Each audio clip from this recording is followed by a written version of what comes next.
चलो अब यहाँ पे जो हमें नेक्स्ट क्वेश्चन देखना है वो क्वेश्चन ऐसा है, पार्ट 2 का 7 नंबर का question. Two small spheres, each having a mass m kg and charge q coulomb, are suspended from a point by insulating threads, each L meter long, uh, L meter long, but of negligible mass. If theta is the angle each thread makes with the vertical when the equilibrium has been attained, that shown that q square equals to ऐसा एक value जो है वो बनता है। अब ये जो शो दैट टाइप का क्वेश्चन है उसके लिए यहाँ पे एक फिगर को समझना बहुत जरूरी है। ये जो फिगर यहाँ पे दिया गया है उसमें सबसे पहले तो ये समझते हैं, यहाँ पे दो स्फीयर लिए गए हैं, दोनों के बीच में डिस्टेंस जो है वो एल जितना है, नंबर एक। नंबर दो, वर्टिकल के साथ यहाँ पे उसने इसका थीटा बनाया है। अगर मैं यहाँ पे इसी लाइन को ऐसा समझू यहाँ पे कि अगर यही जो थीटा यहाँ पे पॉइंट बनाया हुआ है, अगर मैं उसके साथ यहाँ पे अपवर्ड डायरेक्शन में, यानी इससे अपवर्ड डायरेक्शन में मैं थीटा यहाँ पे फॉर्म करूँ या तो एक लाइन वहाँ पे खींचू, देखिएगा कि अगर हम यहाँ पे ऐसा समझे, यहाँ से वर्टिकल डायरेक्शन में अगर हम चलते हैं तो जो थीटा यहाँ बनेगा वही थीटा यहाँ पे भी बनेगा वर्टिकली ऑपोजिट से। यहाँ पे टेंशन इन द स्ट्रिंग लगता है तो जिसने बनाया थीटा वो बनता है कॉस थीटा, यानी ये बना टी कॉस थीटा। तो ये जो हॉरिजॉन्टल कंपोनेंट बनेगा वो बनेगा टी साइन थीटा। अगर इतना हमने समझ लिया तो हमारा काम काफी आसान हो सकता है। अब देखिएगा, ये जो पॉइंट लिखा हुआ है उसको हम यहाँ पे थोड़ा ऐसे भी समझ सकते हैं कि टी साइन थीटा वाला फोर्स जो है which is balanced by F which is equivalent to K Q square by जो डिस्टेंस है यानी एल का स्क्वायर, ऐसा मैं समझ लूँ। और टी कॉस थीटा जो अपवर्ड डायरेक्शन में है विच इज इक्विवेलेंट टू, मैं यहाँ पे एम जी समझ लूँ। अब टी साइन थीटा और टी कॉस थीटा का रेशियो ले लो तो आपको टेन थीटा मिल जाएगा और क्यू स्क्वायर वहां पे आप उसको सब्जेक्ट ऑफ इक्वेशन बना सकते हैं। अब यहाँ पे ये जो पॉइंट उसने दिया हुआ है उसको थोड़ा सा यहाँ पे चेंज किया है, देखिएगा कि F is equal to K Q square by A B square, A B यानी उसके बीच का distance. As the forces are in equilibrium, three forces on the sphere A can be represented by the three sides of triangle A O C, या तो A O C वाला ये triangle अगर आप देखोगे तो यहाँ पे ऐसा आप कह सकते हैं force upon A C is equals to M G upon O C is equals to tension upon A O. अब ये जो वाली लाइन लिखी है उसको मैं समझा रहा हूँ, ध्यान से देखेंगे तो पता चल जाएगा। देखो यहाँ पे ये जो फोर्स था उसको किसने बैलेंस किया, तो फोर्स जो था उसको बैलेंस किया, यानी अगर मैं यहाँ पे देखूँ तो ये एफ वाली लाइन और ये ए सी वाली लाइन, इसको ए सी ने बैलेंस किया। अगर मैं ऊपर वाली लाइन खींचता हूँ तो ऊपर वाली लाइन जो है यानी ये ओसी जैसी लाइन समझिए वर्टिकल वाली, जिसको यहाँ पे बैलेंस किया एम जी ने, इसलिए एम जी अपॉन ओ सी।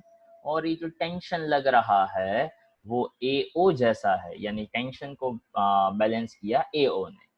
उसमें से देखो मैं एफ को सब्जेक्ट बना दूं तो एफ बन गया M G A C bye ओ सी, ए सी ओ सी।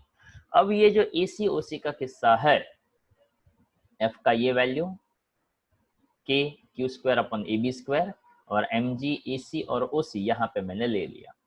अब ये जो वैल्यू है उसको थोड़ा हल्का सा ऑब्जर्व करते जाइए, और ये जो मैंने यहाँ पे फिगर बनाया था उसको फिर से अगर आप कंपेयर कर लो तो ज्यादा पता चल सकता है। वैसे यहाँ पे ये ट्राइंगल जो है ना वो इक्विलेटरल ट्राइंगल, इसलिए मैं ए बी की जगह पे मैं सीधा सीधा एल स्क्वायर भी यहाँ पे लिख सकता हूँ। पर अगर मैं हाफ ट्राइंगल की ही बात करता हूँ तो इस डिस्टेंस को भी मैं अगर मैं l बाई टू कहना चाहूँ तो भी मैं कह सकता हूँ। तो अब यहाँ पे वही चीज वो बताना यहाँ पे चाहते हैं।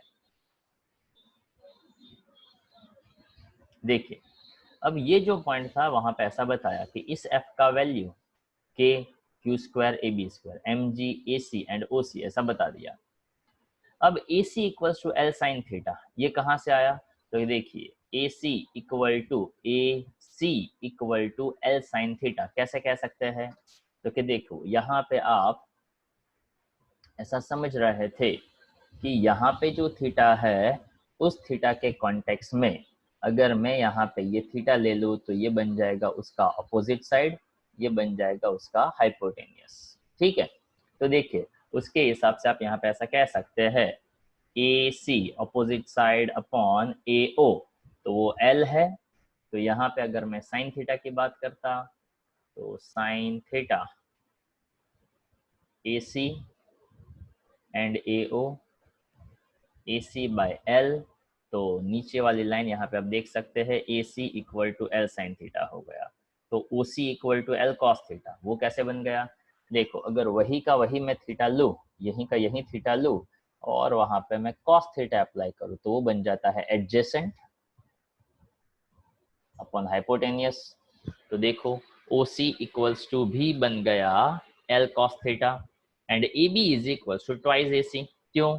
तो कि देखो यहाँ पे मैंने बताया था कि ए बी ए सी का डबल जितना बन गया और ए सी का वैल्यू एल साइन थीटा था, तो मैं ए बी की जगह पे 2l साइन थीटा ऐसा वैल्यू मैं ले सकता हूँ।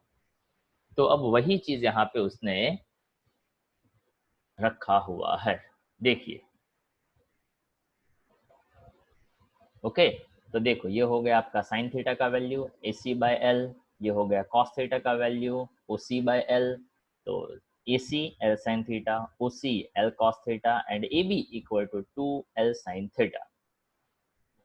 1/4 as it is, Q square as it is, A B का स्क्वायर यानी इसका square 4l square sine square theta, M G as it is, A C और ओ सी, ए सी और ओ सी का value L sine theta L cos theta, L L cancel, यहाँ से आता है साइन स्क्वायर थीटा, यहाँ 4 पाई एप्सिलॉन नॉट। अब ये इन सभी वैल्यूज में से आपको क्यू स्क्वायर को सब्जेक्ट बनाना है। See that Q square subject बनेगा तो ये जो 4 है ये साइन स्क्वायर थीटा, यहाँ पे भी है sine theta but sine by cos that you can say is a tan theta, तो साइन बाय कॉस आ गया आपका tan theta, L L cancel हो गया, M G as it is रहा, ये 4l स्क्वायर मल्टीप्लाई होने गया। See that 4l square M G sine square theta tan theta, और ये डायरेक्ट 4 पाई एप्सिलॉन को आप यहाँ पे लेकर आ गए। ओके, ये प्रूव दैट टाइप का क्वेश्चन था। इसलिए अगर मान लो प्रूव दैट टाइप का क्वेश्चन नहीं होता और मुझे कोई एक अलग फॉर्मेट लेना होता तो आप ऐसा भी एक फॉर्मेट लिख सकते थे। किस तरह से? क्योंकि देखिए अभी जो मैंने फिगर बना था वहां पे लिखा था कि t cos theta which is balanced by mg and t sin theta which is balanced by f, और f का मतलब था k q square by l square. अगर मैं इन दोनों का रेशियो लेता ना तो मुझे मिलता tan theta is equals to K Q square by L square M G, और इसी में से मैं चाहता तो क्यू स्क्वायर का एक अलग फॉर्मेट भी बना सकता। कैसा बनता Q square? Is equals to L square M G tan theta और अपॉन के आ जाता, और 1/k उसकी जगह पे मैं 4 पाई एप्सिलॉन लिख देता।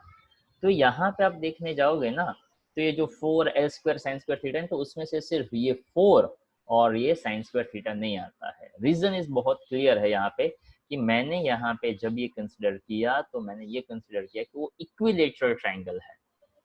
इक्विलेटरल ट्राइंगल है तो जो ट्राइंगल का हाफ ऑफ एंगल है ना वो 30 डिग्री का हो गया।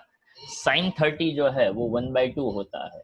तो देखो यहाँ पे साइन 30 का स्क्वायर लेता यानी साइन 30 हाफ, हाफ का स्क्वायर 1/2 का स्क्वायर दैट इज 1/4, वो 1/4 और ये जो 4 है वो दोनों एक दूसरे के साथ वैल्यू कैंसिल हो जाती। ठीक है, तो उसके हिसाब से ये फॉर्मेट और ये फॉर्मेट दोनों ही वैलिड है, दोनों ही समझ में आने चाहिए, जो आपके लिए बहुत ही काम के है। ओके, सो आई रिकमेंड कि जैसे ये लेक्चर हमारा खत्म हो और आज के सेशन का जो मैं वीडियो बनाता हूँ वो वीडियो में से ये पूरा का पूरा जो मैंने लिखा है ना उसको आप लिख कर अच्छी तरह से याद करिएगा, ताकि ये फॉर्मेट भी कोई कोई न्यूमेरिकल में काम में आता है और इसका ये रिलेशन जैसे यहाँ पे तो डायरेक्टली लिखा है तो अपने को पता चलना चाहिए कि how sine theta AC upon AO बनता है, how cos theta OC upon AO बनता है, और किस तरह से ये पूरा वैल्यू है वो फॉर्म होता है। तो वीडियो को अच्छी तरह से देखकर ये पूरा का पूरा अपनी नोट्स में आप लिखेंगे तो शायद फायदा आपको ज्यादा होगा। चलो आफ्टर दैट नेक्स्ट क्वेश्चन जो है वो यहाँ पे ऐसा है, there are 3 point charges are kept at the vertices of an equilateral triangle of side L. Determine the magnitude and the sign of the charge to be kept at the centroid that the charges at the vertices remain in equilibrium. मतलब यहाँ पे ऐसा समझना है कि वैसे यहाँ पे आपको याद होना चाहिए पॉजिटिव चार्ज का इलेक्ट्रिक फील्ड आउटवर्ड होता है, नेगेटिव का इनवर्ड होता है, पर यहाँ पे जो भी चार्ज लिए गए सभी के सभी पॉजिटिव चार्ज ही हमने यहाँ पे लिए हैं। सी दैट यहाँ पे आप ऐसा कह सकते हैं पॉजिटिव चार्ज है तो पॉजिटिव चार्ज का इलेक्ट्रिक फील्ड होता है आउटवर्ड, पॉजिटिव के ऊपर फोर्स लगाएगा that is a repulsive force, इस पॉजिटिव के ऊपर ये पॉजिटिव भी फोर्स लगाएगा that is also repulsive force. तो ये बनता है F1, ये बनता है F2 और ये बनता है पैरेललोग्राम के हिसाब से उसका रिजल्टेंट फोर्स।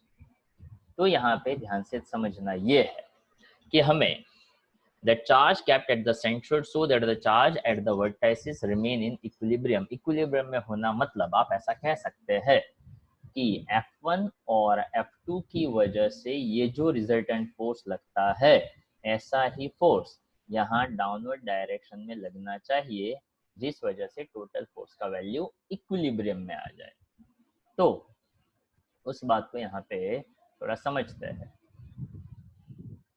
देखिए यहाँ पे सबसे पहला पॉइंट तो ऐसा दिया that's a capital Q be charge required to kept at the centroid G, यानी यहाँ पे मैंने कोई कैपिटल क्यू चार्ज रखा that force at A due to the charge B, A के ऊपर बी की वजह से रिपल्सिव फोर्स लगता जो आपको बी से ए की डायरेक्शन में लेकर जाते, लिखा है ना बी ए डायरेक्शन, तो क्या कहता है के क्यू स्क्वायर, वैसे देखो ये 1/4 को के कह सकते हैं तो K Q square by L square and B A direction. उसी तरह से सी की वजह से ए के ऊपर that is F2 that is again K Q square by L square और वो होगा सी ए की डायरेक्शन में। तो F1 है F2 है और ये उसका रिजल्टेंट है।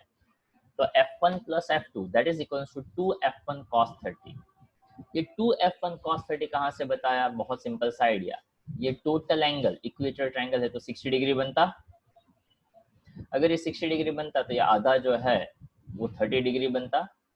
यहाँ पे आप चाहते तो वो आइडिया भी लगा सकते हैं A square plus B square plus 2ab cos theta वाला रिजल्टेंट वाला फॉर्मूला आपको याद हो ना, तो वो भी आपको एग्जैक्ट यही वैल्यू है वो देगा। कैसे, क्योंकि देखो F1 square plus F2 square यानी ये दोनों का मैग्नीट्यूड तो सेम ही होता और यहाँ पे ये वैल्यू जो है वो आती, कैसे आती देखिएगा यहाँ पे कि अगर मैं ए स्क्वायर प्लस बी स्क्वायर वाला फंडा लग जाता ना, यहाँ पे टोटल एफ मतलब मैं यहाँ पे ऐसा कहता कि जो टोटल एफ लगता है और उसका मैग्नीट्यूड यानी F1 square plus F2 square plus 2 F1 F2 और cos। अब यहाँ पे जो cos एंगल बनेगा ना वो जितना एंगल यहाँ बनेगा वही एंगल यहाँ पे भी बनेगा और वो दोनों एंगल बनते हैं 60 डिग्री जैसे, ताकि वो इक्वेटर ट्रायंगल है तो वर्टिकली ऑपोजिट एंगल सेम हो जाएंगे तो वो 60 डिग्री बनेगा। तो ए और बी के बीच का एंगल 60 डिग्री बना। अब देखा जाए तो यहाँ पे ऐसा है सबका मैग्नीट्यूड तो सेम है तो मैं ऐसा कह सकता हूँ F1 सभी को F1 कह दूँ तो 2 टाइम्स ऑफ F1 स्क्वायर, फिर से यहाँ पे आएगा 2 टाइम्स ऑफ F1 स्क्वायर और cos 60 का वैल्यू होता है √3/2, सॉरी cos 60 का वैल्यू होता है 1/2। ओके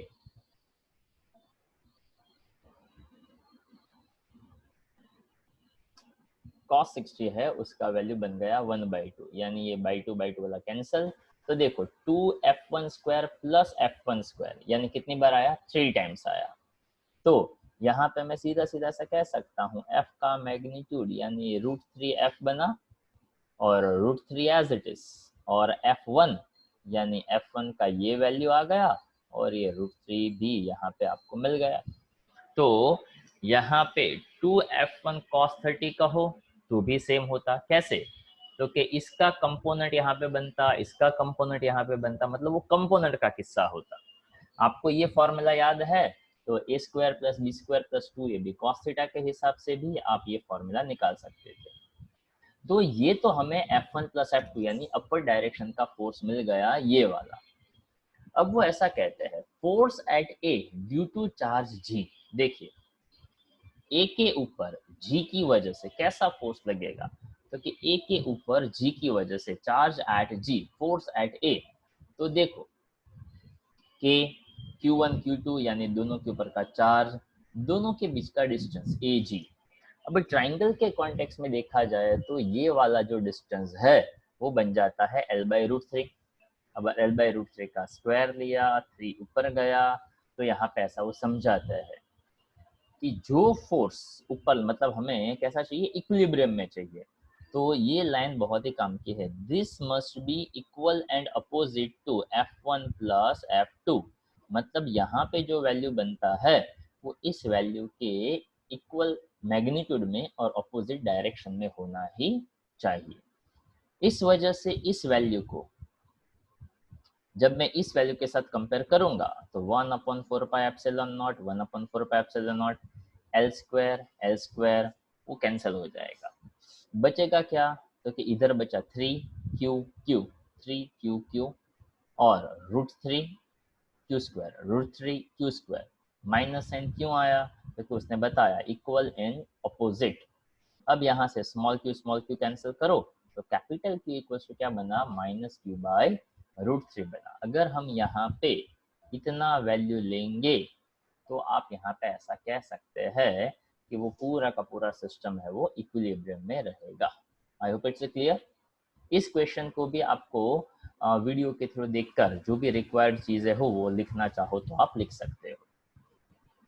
ये क्वेश्चन जो है वो भी बहुत ही काम का है, ध्यान से देखते जाइएगा। हर एक न्यूमेरिकल है वो डिपेंड करता है कि आपने थियोरी को कितना अच्छी तरह से समझा है। जो लोग नए हैं, जिसने भी थियोरी नहीं समझा है, तो वीडियोस तो मैंने रखी है सेशन वाइज, हर एक सेशन को अच्छी तरह से देखते जाइए। 30, 35, 40 मिनट्स के सेशन है। ओके, धीरे धीरे समझोगे तो हर एक चीज आपको समझ में ही आ जाएगी, पर वो देखना समझना बहुत जरूरी है। ओके, जैसे आप यहाँ पे अभी लेक्चर अटेंड कर रहे हो वैसे वो आप सेशन वहाँ पे भी देख सकते हैं। Here it is given, consider the charges Q, Q and minus Q placed at the vertices of an equilateral triangle as shown in figure. What is the force on each charge? तो यहाँ पे देखो plus Q, minus Q, plus Q charge. यहाँ पे total force उसने पूछा हुआ है, what is the force on each charge, हर एक के ऊपर कितना फोर्स लगेगा। ध्यान से सुनिएगा और समझने का ट्राई करिएगा। अगर मैं ऐसा कहता F1 के ऊपर, तो 1 के ऊपर कौन कौन फोर्स लगाता, कि 1 के ऊपर 2 भी लगाता और 1 के ऊपर 3 भी लगाता। तो देखिए 1 जो है वो पॉजिटिव है, 2 भी पॉजिटिव है, तो 1 के ऊपर 2 की वजह से रिपल्सिव फोर्स लगता, यानी ये F1 पॉजिटिव 3 नेगेटिव, मतलब 1 जो है वो 3 की ओर अट्रैक्ट होता, यानी मैग्नीट्यूड तो सेम बनेगा था कि KQ², यहाँ से लेकर यहाँ तक का डिस्टेंस L, यहाँ से लेकर यहाँ तक का डिस्टेंस L, जो भी डिफरेंस होगा वो उसकी डायरेक्शन को लेकर होगा। तो यहाँ पे हम ऐसा कह सकते हैं कि जो ये वाला चार्ज है, ये वाला चार्ज है, ये डिस्टेंस L, ये डिस्टेंस भी L, ये इस B की वजह से रिपल करेगा, यानी ये वाली डायरेक्शन, ये इसकी वजह से अट्रैक्ट होगा और ये बनेगा उसका रिजल्टेंट। अब देखो इक्विलेटरल ट्रायंगल में ये एंगल 60 डिग्री बनता है, तो ये रिमेनिंग एंगल जो है वो 120 डिग्री का बनेगा। ऐसे बनेगा F1, वैसे ही बनेगा F2 और वैसे ही बनेगा F3। पर डिफरेंस क्या आएगा, देखो अगर मैं 2 की बात करता ना तो 2 1 की वजह से रिपल करता, 2 3 की वजह से अट्रैक्ट होता, तो उसका रिजल्टेंट F2, यानी F1 और F2 मैग्नीट्यूड वाइज सेम बनते। बट 3 नेगेटिव, इधर अट्रैक्ट होता, इधर भी अट्रैक्ट होता, पर यहाँ पे ये जो एंगल बनता वो एंगल बनता सिर्फ 60 डिग्री का। तो अब देखना ये है कि फोर्स का मैग्नीट्यूड जो है वो k² square by l square हो तो सबके लिए सेम बनेगा। अगर मैं F1 की बात करता तो जैसा F1 आता वैसा ही F2 आता। तो देखिए F1 is equal to F square मतलब a square plus b square plus 2ab cos theta. जैसा BC की डायरेक्शन में, क्यों भाई BC की डायरेक्शन में लिखा, तो कि देखो F1 ये डायरेक्शन है, अगर मैं इसी एरो को इसी एरो के साथ कंपेयर करूं, देखिए ये जो F1 वाली डायरेक्शन है उस डायरेक्शन को मैं इस डायरेक्शन के साथ कंपेयर कर सकता हूं, इसलिए यहाँ पे BC डायरेक्शन लिखा हुआ है।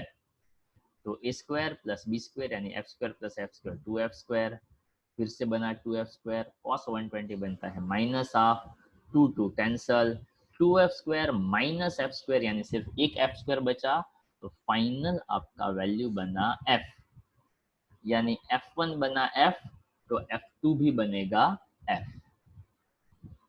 अब देखिए F1 भी बना F तो F2 भी बना F, पर अगर मैं F3 की बात करता तो वहां पे आता एंगल 60 cos 60 होता है, अभी हमने देखा था cos 60 बनता है 1/2, तो 2 2 जाता तो √3f आता। तो तीनों का आपको डायरेक्शंस का आइडिया है वो अच्छी तरह से आ जाता कि F1 F बना BC जैसा, F2 में लिखा है AC, क्यों, देखिए ये वाली डायरेक्शन और ये वाली डायरेक्शन, अब ये वाली डायरेक्शन F3 का है तो ये वाली डायरेक्शन के लिए देखो क्या लिखा है, in the unit vector that is the direction is a unit vector along the direction bisecting angle ACB। कैसे, ACB का बाइसेक्टर जो बन रहा है ये उसी की डायरेक्शन में आता है। क्लियर, ध्यान से समझो। देखो न्यूमेरिकल समझना आसान होता है पर आपको क्या करना पड़ता है, ये सभी न्यूमेरिकल को समझकर घर पे बैठकर आपको सभी न्यूमेरिकल्स 2-2 बार लिखने पड़ते हैं। ओके, तो जो भी स्टूडेंट्स है जैसे कि श्रेया है, कृषा है, ओके, और अभी जो भी जितने स्टूडेंट्स सुन रहे हैं ये लेक्चर, उन सबको क्या करना है, ये जो न्यूमेरिकल्स आज हमने जो किए हुए हैं, वैसे 1 से ही आप स्टार्ट करेंगे, तो 1 से लेकर आज जितने न्यूमेरिकल होते हैं वो सभी न्यूमेरिकल्स आपको 2-2 बार लिखकर मुझे होमवर्क के फॉर्म में सबमिट करने हैं। आपको मुझे वो लिखकर व्हाट्सएप कर देना है, ठीक है। तो 9 तक किया है, अब देखते हैं 10th वाला जो भी काम का है और बहुत ही मजेदार है। ओके, जितना आप न्यूमेरिकल्स लिखोगे उतना आपका कॉन्फिडेंस बढ़ेगा, कॉन्फिडेंस जितना बढ़ेगा उतना आपको फिजिक्स ज्यादा अच्छी तरह से पता चल सकता है। देखो लिखा है an electron falls through a distance of 1.5 centimetre in uniform electric field, यानी इलेक्ट्रिक फील्ड भी दिया। सबसे पहले ये देख लेना चाहिए कि डेटा क्या क्या दिया हुआ है। डिस्टेंस दिया, इलेक्ट्रिक फील्ड दिया, direction of field is reverse and keeping the magnitude unchange and proton force. तो वैसे तो सिचुएशन उसने चेंज कर दिया, 2 सिचुएशन दिया। तो पहली सिचुएशन में ये समझना है कि जब हम इलेक्ट्रिक फील्ड की डायरेक्शन की बात करते हैं तो electric field is always from positive to negative, मतलब इलेक्ट्रिक फील्ड नीचे से ऊपर की डायरेक्शन में होता है, that is from positive to negative. दूसरा, इलेक्ट्रिक चार्ज मतलब इलेक्ट्रॉन जो है वो नेगेटिव चार्ज है, so that is attract towards positive side, मतलब वो नीचे की डायरेक्शन में अट्रैक्ट होगा। वहां पे फ्री फॉल करवाएंगे तो भी उसके ऊपर ज्यादा एक्सेलरेशन नहीं लगेगा, और उसको भी हम यहाँ पे समझेंगे। ये लास्ट लाइन है उसमें लिखा है contrast the situation with that of free fall, मतलब अगर मैं स्मॉल जी ग्रेविटेशनल एक्सेलरेशन की भी बात समझूं तो वो यहाँ पे कोई ज्यादा मैटर नहीं करेगा, ताकि यहाँ पे मिलने वाला एक्सेलरेशन उस ग्रेविटेशनल एक्सेलरेशन की कंपैरिजन में बहुत ही ज्यादा होगा। So now if I am just think about कि इलेक्ट्रॉन नीचे आ रहा है, उसको नीचे आने में कितना टाइम लगेगा, तो उसके लिए यहाँ पे एक छोटा सा पॉइंट है आपके पास कि अगर मैं ऐसा कहता हूँ force is equals to ma which is equals to qe, तो एक्सेलरेशन बन जाता है qe बाय m। अगर मैं कहता हूँ एक्सेलरेशन का एक्सेलरेशन ऑफ इलेक्ट्रॉन, तो यहाँ पे आएगा mass of electron. Mass of electron कम होता है तो एक्सेलरेशन ऑफ इलेक्ट्रॉन कैसा रहेगा, ज्यादा। इफ यू रिमेंबर दैट, तो हमने ऐसा कहा था कि मास ऑफ इलेक्ट्रॉन और मास ऑफ प्रोटॉन में आपको उसकी पावर याद रख लेनी है। एक का पावर है -31 और एक का है -27। दो पावर याद रखेंगे तो ऐसा पता चलेगा कि लाइटर पार्टिकल इलेक्ट्रॉन है, तो -31 -27 में -31 इलेक्ट्रॉन का होगा। ठीक है, दो पावर -31 -27। -31 है, उसमें ऐसे याद रखिए 3 का स्क्वायर 9, 1 का स्क्वायर 1, तो मास ऑफ इलेक्ट्रॉन हो गया 9.1 10⁻31। यहाँ है 27, 2 - 1 1 और 7 - 1 6, यानी ये हो जाता है 1.6 10⁻27। यानी ये आइडिया बहुत ही सिंपल सा है कि मास ऑफ इलेक्ट्रॉन और मास ऑफ प्रोटॉन का वैल्यू भी याद रह जाएगा। -31 -27, -31 3 का स्क्वायर 9, 1 का स्क्वायर 1, तो याद रह जाएगा 9.1। 27 है तो 2 - 1 7 - 1, तो वो याद रह जाएगा 1.6 10⁻27।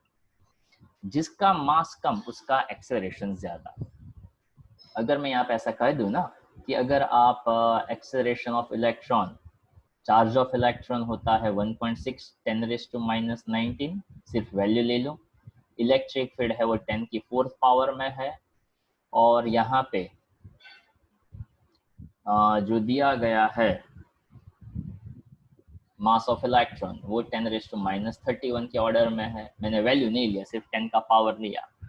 तो देखो -31 ऊपर जाके +31 35, 35 में से 19 जाएगा तो 35 - 19 यानी बनेगा 10⁻16 मीटर पर सेकंड स्क्वायर। इसको आप स्मॉल जी के साथ कंपेयर करते तो आप ऐसा कहते हैं acceleration of electron is much much greater than gravitational acceleration, और उस वजह से वहां ग्रेविटी लगे या ना लगे कोई मैटर करता नहीं है। ठीक है, तो मैंने एक्सेलरेशन ऑफ इलेक्ट्रॉन यहाँ पे एडिशनली आपको फाइंड करके बताया, वैसा ही आप एक्सेलरेशन फॉर प्रोटॉन भी फाइंड कर सकते हैं। अब देखो फ्री फॉल करवाया तो आपके पास काइनेमेटिक इक्वेशन याद होगा। फ्री फॉल करवाया इसलिए इनिशियल वेलोसिटी 0, तो बन जाता है s = ½ AT²। अब ये s = ½ AT² बना, उसमें से 2 मल्टीप्लाई करो, a से डिवाइड करो और t का रूट निकालो, तो टाइम पीरियड का फॉर्मूला बन गया √2s/a। अब यहाँ से एक और मजेदार आइडिया देखो, मास जिसका कम एक्सेलरेशन उसका ज्यादा। अब जिसका एक्सेलरेशन ज्यादा वो टाइम कैसा लेगा, कम, because acceleration and mass in the inverse relation. Same way acceleration and time in also in the inverse relation, तो आप यहाँ पे ऐसा कह सकते हैं कि टाइम और एक्सेलरेशन डायरेक्ट रिलेशन में ही आएंगे। तो देखिए एक्सेलरेशन जिसका ज्यादा उसका टाइम भी कैसा लगेगा, कम लगेगा, ताकि मास कम है तो वो जल्दी नीचे आ सकता है। हर एक का वैल्यू प्रॉपरली प्रेस किया तो आपको यहाँ पे आंसर मिल जाता है कि भाई इलेक्ट्रॉन इतने टाइम में वो नीचे आएगा। क्लियर? इसको भी आप वीडियो के थ्रू देखकर ये एक्स्ट्रा जो पॉइंट मैंने लिखे हैं वो आप भी लिखिएगा।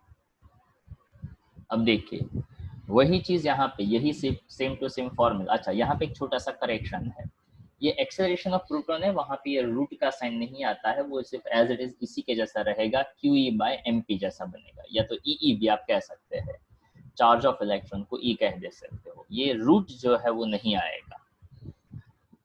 टाइम पीरियड फॉर प्रोटॉन जैसा एक्सेलरेशन का इलेक्ट्रॉन का है वैसा ही प्रोटॉन का भी बनेगा। फिर से आप सभी वैल्यू डालो तो उसका आंसर भी यहाँ पे आपको मिल सकता है। और जो पॉइंट मैंने बताया कि ग्रेविटेशनल एक्सेलरेशन है उसका value compare to acceleration of electron और एक्सेलरेशन ऑफ प्रोटॉन के कंपैरिजन में कैसा रहता है, बहुत ही छोटा रहता है, इसलिए उसको हम कंसिडर नहीं करते। आई होप इट्स क्लियर, समझ में आई बात। उसके बाद का ये जो क्वेश्चन है वो मैं आपको होमवर्क में दे रहा हूँ, so everyone just try to solve this 11th number question by yourself. Okay, तो आपको 1 से लेकर 11 तक न्यूमेरिकल 2 बार लिखने हैं। हमने फॉर्मूला पढ़े हैं सेम एक्सिस का इलेक्ट्रिक फील्ड और इक्वेटोरियल लाइन वाला इलेक्ट्रिक फील्ड, तो 11 नंबर का क्वेश्चन आप ट्राई करिएगा जरूर। नहीं समझ में आए तो नेक्स्ट लेक्चर में हम डिस्कस तो जरूर ही करेंगे, ठीक है। तो यहाँ पे आपको इतना जो पता है वो